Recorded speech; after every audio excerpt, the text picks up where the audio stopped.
Position of noun. Noun কোথায় কোথায় বসে? সাবজেক্টে বসতে পারে, অবজেক্টে বসতে পারে, ডিটারমাইনারের পরে বসতে পারে, পসেসিভ অ্যাডজেক্টিভের পরে বসতে পারে, প্রেপজিশনের পরে বসতে পারে এবং কমপ্লিমেন্ট হিসেবে বসতে পারে। এই কয়েকটা জায়গায় হচ্ছে নাউনের পজিশন। ঠিক একই জায়গায় হচ্ছে নাউন ক্লোজের পজিশন এবং নাউন ফ্রেজের পজিশন। আমরা আসসালামু আলাইকুম প্রিয় শিক্ষার্থী ভাই বোন বন্ধু, আশা করছি আপনারা সবাই ভালো আছেন। আলহামদুলিল্লাহ, আল্লাহ পাকের অশেষ রহমতে আমিও ভালো আছি। আমি Alamgir Kabir, writer, daily on our English. তো আজকে আপনাদের সঙ্গে আলোচনা করব ইংরেজির খুব সিম্পল একটা বিষয় এবং একবারে বেসিক থেকে নাউনের সম্পর্কে, অর্থাৎ নাউন সম্পর্কে বিস্তারিত আলোচনা করব। এই জায়গায় যে শুধু আমরা নাউন দেখবো তা না, নাউনের সঙ্গে অন্যান্য টপিকের কি সম্পর্ক আছে আমরা এগুলো দেখব। বেসিক বলতে আমরা কি বুঝি এটাই আমরা বুঝি না, যার জন্য ইংরেজি আমরা এত পড়ার পরেও আমাদের মনে থাকে না। ইনশাল্লাহ আমি আশা করছি আজকে যারা ধৈর্য সহকারে আজকের এই ক্লাসটি দেখবেন, আমি আশা করছি এই নাউন সম্পর্কিত কোনো সমস্যা থাকবে না এবং সাবজেক্ট ভার্ব এগ্রিমেন্টেও একটা ভালো দখল আসবে। তো দেরি না করে চলুন শুরু করা যাক আজকের এই ক্লাসটি।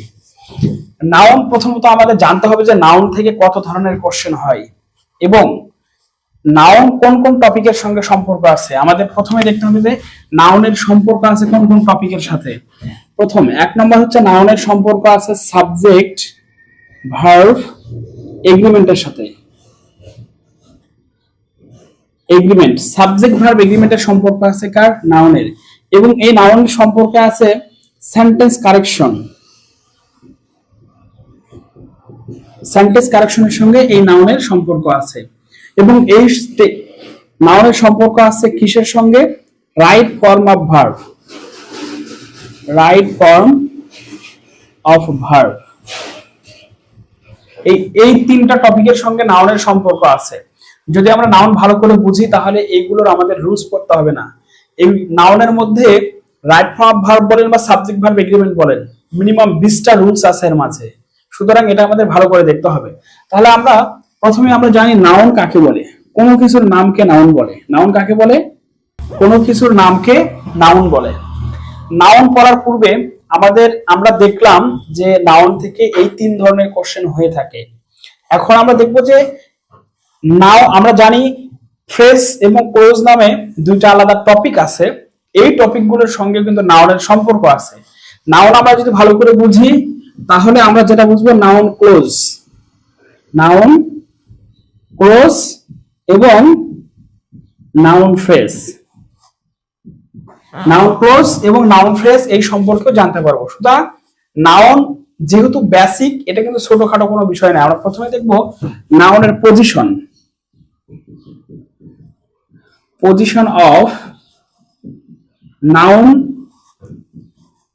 নাউন ফ্রেজ অথবা clause. Noun, noun, noun phrase, noun close.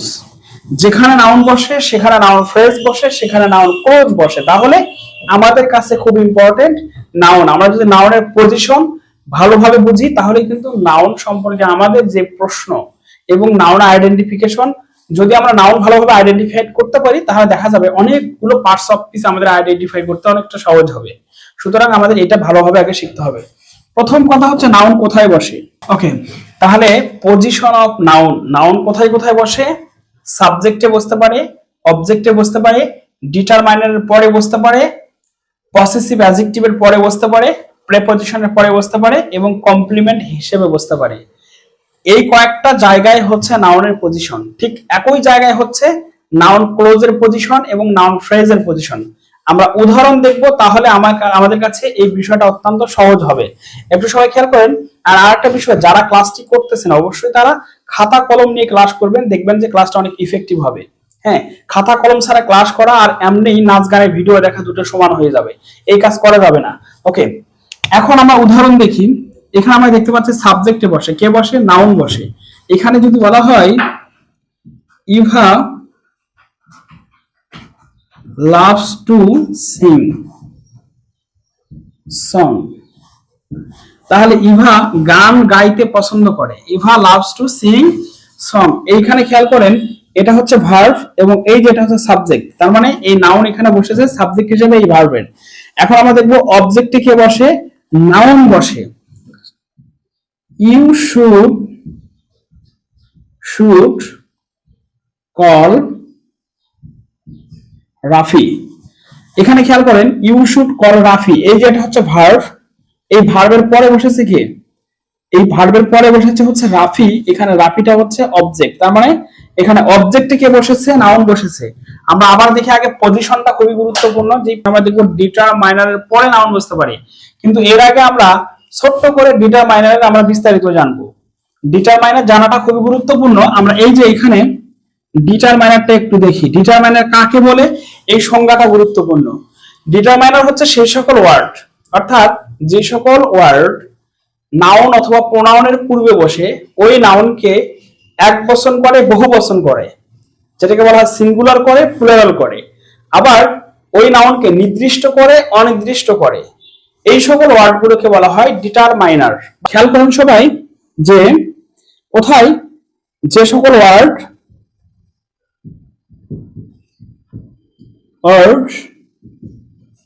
কোন নাউন অথবা প্রোনাউন এর পূর্বে বসে ওই নাউন অথবা প্রোনাউনকে কি করে, সিঙ্গুলার করে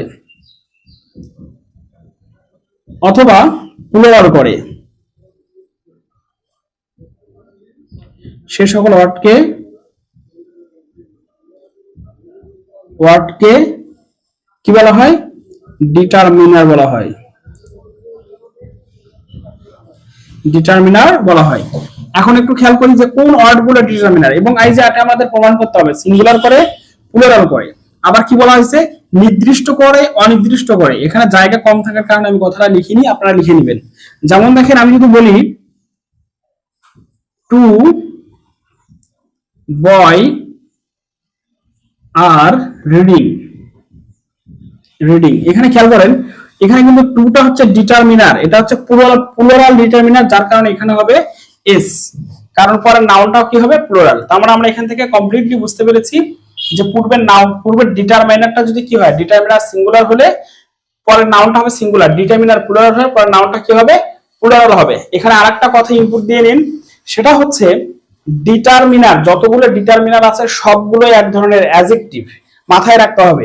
হ্যাঁ, তাহলে এখানে ডিটারমিনারটা প্লুরাল, পরের নাউনটা হইছে প্লুরাল, তার মানে এখানে এটা কিন্তু একটা নাউন। ওই উদাহরণটা আপনারা এইখানে লিখে নেবেন যে ডিটারমিনারের পরে সর্বদা কি হয়, ডিটারমিনারের পরে সর্বদা নাউন বসে। আমি আশা করছি এটা বুঝতে পেরেছেন। এখানে আমাদের আরেকটা কথা আছে, সেটা হচ্ছে পসেসিভ অ্যাডজেক্টিভ। পসেসিভ অ্যাডজেক্টিভটা এখানে আমরা একটু দেখে নেই যে পসেসিভ অ্যাডজেক্টিভ কোনগুলো। পসেসিভ অ্যাডজেক্টিভ হচ্ছে সেই সকল ওয়ার্ড যেগুলো অ্যাডজেক্টিভ হতে পারে, অর্থাৎ পসেসিভ অ্যাডজেক্টিভ এইগুলো দেখেন, যেমন ইওর, হার, হিজ, আওয়ার, মাই, হ্যাঁ, দিয়ার, এই ওয়ার্ডগুলো হচ্ছে পসেসিভ অ্যাডজেক্টিভ। এই ওয়ার্ডগুলোর পরে যদি কোনো নাউন থাকে, ওয়ার্ড থাকে, সেই ওয়ার্ডটা অবশ্যই নাউন হবে। কিভাবে একটু খেয়াল করুন সবাই, দেখেন যেমন মাই ম্যান সিংস, খেয়াল করেন মাই ম্যান সিংস, এর অর্থ হচ্ছে আমার মানুষ গায়, মাই ম্যান সিংস আ সং, যেটা আমরা বলি মাই ম্যান সিং। আপনারা যারা মাই ম্যান সিং থেকে ভিডিওটা দেখছেন, এটা হচ্ছে তাদের জন্য। মাই ম্যান সিংস আ সং, আমার মানুষ গান গায়। এখানে এই যে মাই, এটা হচ্ছে পসেসিভ অ্যাডজেক্টিভ, এরপরে এটা ম্যানটা হচ্ছে নাউন। এরপরে আমরা দেখবো প্রেপজিশনের পরে সর্বদা কি হয়, নাউন হয়, এবং নাউন ফ্রেজ হয় এবং নাউন ক্লোজ হয়। এখন আমরা এখানে একটু খেয়াল করি যে উদাহরণ, যেমন আই হ্যাভ বিন, এখানে খেয়াল করেন I have been invited by Emma, এই যে এটা হচ্ছে প্রেপজিশন, প্রেপজিশনের পরে ইমাটা হচ্ছে noun. I have been invited by Emma, এখানে কিন্তু ইমা কি, এখানে ইমা হচ্ছে নাউন, কারণ এর পূর্বে আছে প্রেপজিশন। আমি আশা করছি আপনারা এই অংশটুকু বুঝতে পেরেছেন। এখন আমরা দেখব কমপ্লিমেন্ট হিসেবে কে বসে, নাউন বসে। এই অংশটুকু সবাই বুঝতে পারছেন কিনা এইটা একটু আপনারা ক্লারিফাই করেন, ক্লিয়ার করেন, তাহলে আমাদের বুঝতে সুবিধা হবে। আমি এইটুকুর সামারি আবারও বলতেছি যে নাউনের এটা বিশেষত্ব লিখছি যে কেন নাউন আমরা কেন পড়বো এবং নাউনের গুরুত্ব কি এবং অন্যান্য টপিকের সঙ্গে নাউনের কি সম্পর্ক আছে। নাউন হয় সাবজেক্ট ভার্ব এগ্রিমেন্টের সময় আমাদের নাউনের প্রয়োজন আছে, আবার সেন্টেন্স কারেকশনের সময় আমাদের নাউনের প্রয়োজন আছে, রাইট ফর্ম ভার্বের সময় নাউনের প্রয়োজন আছে, নাউন ক্লোজ এবং নাউন ফ্রেজের সঙ্গে সম্পর্ক আছে কার, নাউনের। সুতরাং পুরো একটা দেখা যাচ্ছে গ্রামারের যে মেইন বিষয় সেই বিষয়গুলো আয়ত্ত করে আছে নাউন, যার কারণে কিন্তু আমাদের নাউনটা খুব গুরুত্বপূর্ণ। এরপরে আমি এখানে লিখেছি নাউন কাকে বলে এবং position of noun, noun phrase এবং নাউন ক্লোজ। যেখানে নাউন বসে সেখানে নাউন ফ্রেজ বসে, সেখানে নাউন ক্লোজ বসে। এখন আমরা এই যে এই নাউন ক্লোজ এবং নাউন ফ্রেজ দিয়ে একটা উদাহরণ দেখব, তাহলে আমাদের এই বিষয়টা বুঝতে আরো ক্লিয়ার হবে। ওকে, এবং তারপরে আমি আগে এখন আলোচনা করব কমপ্লিমেন্ট হিসেবে কিভাবে বসে, এবং আপনাদের মাঝে হাজার হাজার প্রশ্ন হচ্ছে এই কমপ্লিমেন্ট নিয়ে। আমরা অনেকে কমপ্লিমেন্ট বুঝি না, মানে যে কোনো বাংলাদেশের বইগুলোতে আমরা যদি দেখি মানে অনেক মানে হিজিবিজি তথ্য যেগুলো আমাদের মনে থাকে না। আমি এটা আজকে ক্লিয়ার করে দেবো, সবাই একটু খেয়াল করেন। এই কমপ্লিমেন্ট শব্দের অর্থ কি, এটা যদি আমরা বাংলা যায় তাহলে হচ্ছে পরিপূরক। কখনো সাবজেক্টের পরিপূরক হয়, কখনো অবজেক্টের পরিপূরক হয়। কিন্তু এই আমরা ইংলিশ যদি এই যে কমপ্লিমেন্টের ইংরেজি যদি একটু বলি তাহলে আমাদের কাছে সহজ হয়। এটা আমরা বলতে পারি কমপ্লিশন, কমপ্লিশন বা যে ওয়ার্ডটা একটা সেন্টেন্সের অর্থকে সম্পূর্ণ করে সেটাকেই বলা হয় কমপ্লিমেন্ট। এই কমপ্লিমেন্ট অক্সফোর্ড কেমব্রিজে তিন ধরনের কমপ্লিমেন্ট আছে। একটা হচ্ছে সাবজেক্ট কমপ্লিমেন্ট, অবজেক্ট কমপ্লিমেন্ট, আর একটা হচ্ছে অ্যাডজেক্টিভ কমপ্লিমেন্ট। এই তিন ধরনের কমপ্লিমেন্টকে আলোচনা করা হয়েছে, যেগুলো সাবজেক্ট এবং অবজেক্ট কমপ্লিমেন্টের মধ্যেই পড়ে। ওকে, এই কমপ্লিমেন্ট অর্থ হচ্ছে কমপ্লিশন, যেটা সেন্টেন্সের অর্থ সম্পূর্ণ করতে পারে সেটাই হচ্ছে কমপ্লিমেন্ট। আমি আবারও বলছি, যে সকল ওয়ার্ড একটা বাক্যের ইউজ হয় এবং ওই ওয়ার্ডগুলো দ্বারা বাক্যের অর্থটা পরিপূর্ণতা পায় সেটাই হচ্ছে কমপ্লিমেন্ট। একটু খেয়াল করেন, আমি উদাহরণ দিই, যেমন I bought a cake yesterday, এর অর্থ হচ্ছে আমি গতকাল একটি কেক কিনেছিলাম। এই জায়গায় এই যে এইটা এই কেকটা, এখানে আপনি কি বলবেন, এখানে এই কেকটা হচ্ছে কমপ্লিমেন্ট। কেন? আপনি এইটুকু অংশ ছাড়া একটু চিন্তা করেন তো সেন্টেন্সটার অর্থই কমপ্লিট হয়? আই বট ইয়েস্টারডে হয় না। তার মানে যে অংশ দ্বারা সেন্টেন্সের অর্থ কমপ্লিট হয় এটাই হচ্ছে কমপ্লিমেন্ট। কমপ্লিমেন্ট এটা কিন্তু কারো কোনো ওয়ার্ডের কিন্তু এখানে পরিপূরক হয়নি। আমরা কিন্তু দুইটা জিনিস জানি, যে সাবজেক্ট কমপ্লিমেন্ট, অবজেক্ট কমপ্লিমেন্ট, যে সাবজেক্টকে বোঝাবে অবজেক্টকে বোঝাবে। বাট কমপ্লিমেন্টের কিন্তু মেইন যে সংজ্ঞাটা আপনি অক্সফোর্ড বা কেমব্রিজে সার্চ দিবেন, দেখবেন যে ওখানে এটাও লেখা আছে যে সাবজেক্ট এবং অবজেক্টকে কি করে, মানে বিশেষায়িত করে বা সেই সম্পর্কে তথ্য দেয়। সেই সাথে আপনি এটাও পাবেন যে যে অংশটা একটা সেন্টেন্সের অর্থ সম্পূর্ণ করে, যেটা সারা সেন্টেন্সের অর্থ সম্পূর্ণ হয় না, সেটাই কমপ্লিমেন্ট। আমি আশা করছি আপনারা এটা বুঝতে পেরেছেন। এখন আমরা দেখব সাবজেক্ট কমপ্লিমেন্ট কিভাবে হয়। যেমন এখানে খেয়াল করেন, এ ডক্টর, এটা কিন্তু এই হিকে বোঝাচ্ছে, হি ইজ এ ডক্টর। এখানে এই হিকে বোঝাচ্ছে হচ্ছে এ ডক্টর দ্বারা। তার মানে এটা কি, এটা হচ্ছে সাবজেক্ট কমপ্লিমেন্ট। এটা কি কমপ্লিমেন্ট? Subject complement. এবং অবজেক্ট কমপ্লিমেন্ট কিভাবে হয় খেয়াল করেন একটু, we selected him a chairman. এখানে এ চেয়ারম্যান কিন্তু কাকে বোঝাচ্ছে? হিমকে বোঝাচ্ছে। তার মানে এটা হচ্ছে অবজেক্ট কমপ্লিমেন্ট। হিম যে চেয়ারম্যানও সেই। তার মানে এই যে বলা হয়েছে যে কমপ্লিমেন্ট হিসেবে কে বসে, নাউন বসতে পারে। এখানে আমরা দেখতে পাচ্ছি এই যে ডক্টর হচ্ছে একটা নাউন, এটা কমপ্লিমেন্ট হিসেবে বসছে। এখানে চেয়ারম্যান একটা নাউন, এটাও কমপ্লিমেন্ট হিসেবে বসেছে।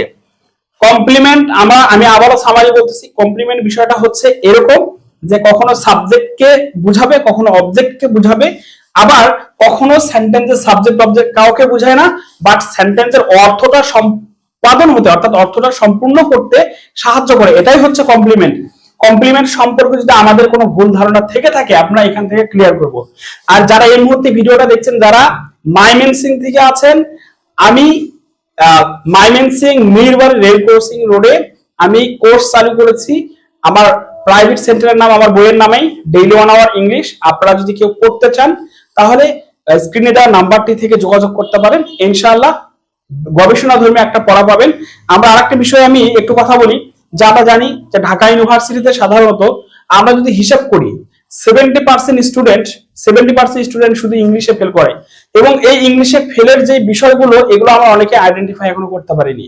সুতরাং আপনি এই যে পুরো একটা কোর্স যে কিভাবে শুরু থেকে এইচএসসি শুরু থেকে কিভাবে পড়াশোনা করলে আমরা ঢাকা ইউনিভার্সিটিতে ইংরেজিতে অন্তত ফেলটা আটকাতে পারবো, কিভাবে পড়াশোনা করলে আমরা ঢাকা ইউনিভার্সিটিতে ফেল আটকাতে পারবো এবং আমাদের একটা ভালো প্রিপারেশন হবে ইনশাল্লাহ। আমি তোমাদের সঙ্গে আছি এই দিক নির্দেশনা নিয়ে। যারা ময়মনসিংহ থেকে আছেন তারা স্ক্রিনে দেওয়া নাম্বারটি থেকে আমার সঙ্গে যোগাযোগ করতে পারেন। 3টা কোর্স চালু আছে। 3টা কোর্সের মধ্যে হচ্ছে এসএসসি, এইচএসসি এবং অ্যাডমিশন